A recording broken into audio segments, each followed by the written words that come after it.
Good morning साथियों। हमारा topic है मूल्यांकन।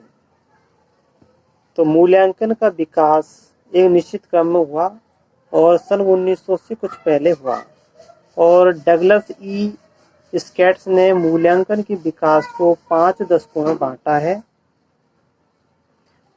प्रथम दशक शुरू होता है 1897 में से 1906। इस दशक में राउस और विनी ने बुद्धि मापने का प्रयास किया। दूसरा दशक आरंभ होता है 1907 से 1917। इस दशक में थॉर्नडाइक व उसके शिष्यों ने प्रमाणीकृत उपलब्धि परीक्षणों का प्रकाशन किया।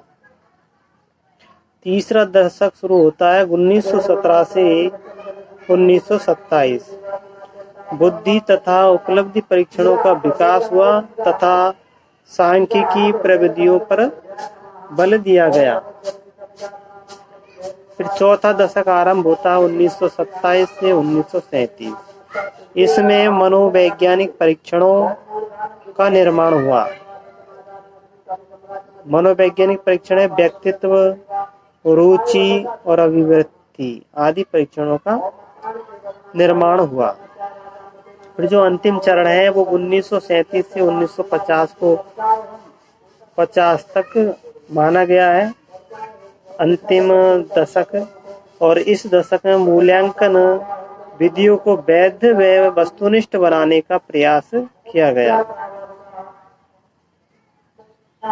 अब हम चलते हैं मूल्यांकन का अर्थ। मूल्यों को अंक प्रदान करना ही मूल्यांकन है।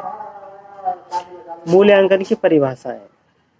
शिक्षा शब्दकोश के अनुसार मापित प्रदत्तों को मूल्य प्रदान करना मूल्यांकन है। कोठारी कमीशन के आयोग के अनुसार शिक्षा उद्देश्यों से घनिष्ठ संबंध है। कोठारी कमीशन आयोग के अनुसार मूल्यांकन का शिक्षण उद्देश्यों से घनिष्ठ संबंध है।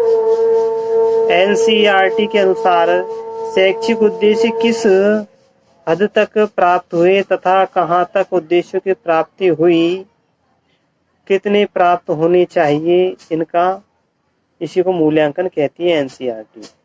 फिर जेम्स एमएलआई के अनुसार शिक्षार्थियों की प्रगति की जांच करना ही मूल्यांकन है।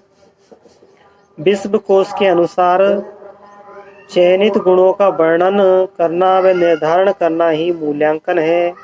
और रेमर्स व गेज के अनुसार व्यक्ति व समाज दोनों की दृष्टि में जो उत्तम है वही मूल्यांकन है।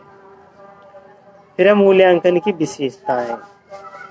तो मूल्यांकन व्यक्तिगत प्रक्रिया है, विद्यार्थी केंद्रित है, लचीली प्रक्रिया होनी चाहिए, सहकारी प्रक्रिया होनी चाहिए, सुधारवादी दृष्टिकोण होना चाहिए मूल्यांकन में, सतत प्रक्रिया हो, विवरणात्मक हो, व्यापक हो, उद्देश्यनिष्ठ होनी चाहिए और निर्णयात्मक होती है। ये मूल्यांकन की विशेषताएं है। अब है मूल्यांकन के सोपान। तो मूल्यांकन जब आरंभ करते हैं तो वह 7 चरणों का पालन करना चाहिए, यानी 7 चरणों से चलता है, 7 सोपानों से। तो सबसे पहला चरण है कि यह शैक्षिक उद्देश्यों को ध्यान में रखने वाला होना चाहिए, यानी कोई भी हम मूल्यांकन लागू करते हैं तो शैक्षिक उद्देश्यों को ध्यान में रखें, प्राप्त उद्देश्यों की व्याख्या कर सके और अधिगम परिस्थितियों को पहचान सके। यानी जिन अधिगम परिस्थितियों में बालक ने अधिगम किया है उनकी वह पहचान कराने वाला होना चाहिए। परीक्षणों का चयन, यानी कि वह मूल्यांकन उचित परीक्षणों का चयन कर सके। और मूल्यांकन विधि तैयार करना, यानी कि वह मूल्यांकन की विधि तैयार करने वाला होना चाहिए जिससे मूल्यांकन अच्छा हो। और प्रविधि का प्रयोग व प्रमाणों का लेखा जोखा, यानी मूल्यांकन ऐसा होना चाहिए जो प्रविधि का प्रयोग कर सके, प्रमाणों का लेखा जोखा रख सके और प्राप्त प्रमाणों की व्याख्या कर सके। यानी कि जो प्रविधियों से और प्रमाणों से जो प्रमाण प्राप्त हुए हैं उनकी व्याख्या कर सके, अर्थात बालक की उपलब्धि की जांच कर सके, यानी कि बालक के भविष्य का निर्धारण कर सके इसी को कहते हैं प्राप्त प्रमाणों की व्याख्या करना।